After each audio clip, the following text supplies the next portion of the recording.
अस्सलाम वालेकुम। मैं इस वक्त बेनज़ीर रोड ते मौजूद हाँ, जी रोड कोट मठान शरीफ तो जहर पीर वेंदी है, रीमर खान के रस्ते वेंदी है। इतना दूजे दरिया के नाल बिल्कुल इतना नाल मियाँ साहब का बाग है, फार्म है, और उनके नाल बिल्कुल जरा नज़दीक ये थोड़े मेरे बैक साइड उत्ते रूण पई पी है। ये रोड जी है बिल्कुल डैमेज थी गई, ये तले अंदर खड्डा पै गए और खड्डा पै के बहुत गहरा खड्डा है, जो रोड के वेंदा पे, रोड के वेंदा पे।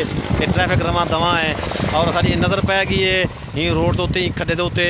और इतना ये मेरी बैक साइड तो कोट मठान तो रीमर खान जड़ा ना, ये ट्रेला ट्रैफिक रवां दवा है, ये सीधा रीमर खान में भी है ट्रैफिक।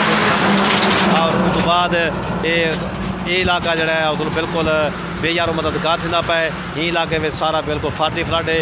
इतना ना कोई इंतजामिया है, ना इतना कोई आला हुकाम है, ना आला अफसरान हैं, बल्कि जड़े रोड के जड़े एहलकार हैं, रोड के जिन्हें नौकरी लगे हुए हैं, और जड़े महकमा हाईवे के डिपार्टमेंट के जड़े आला अफसरान हैं, वो भी ई पासे चक्कर नहीं पैंदे।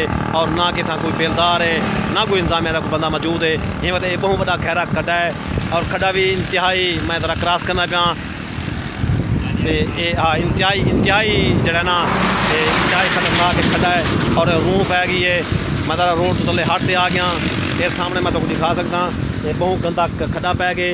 ये तकरीबन जड़ा ना शोल्डर जड़ा है, जड़ा रोड का शोल्डर है, शोल्डर तकरीबन 10 किलो वो पीली पट्टी रोड से चलती पी है। बिल्कुल पीली पट्टी के तले अंदर जड़ा ना बई वो खड्डा पै गया, रूण पै गई है। और ये रूण जड़ी है, ये जड़ी तले वेंदी पी है रूण सामने, ये पौधे ये तले पानी है, ये इंतहाई पानी है, खतरनाक पानी है, और ये रूण भी पई पी है। आला हुकाम को सारी अपील है, मेहरबानी करो जो ही रोड की देखभाल वास्ते भी आ वजो, ही इलाके की देखभाल वास्ते आ वजो। जी शुक्रिया।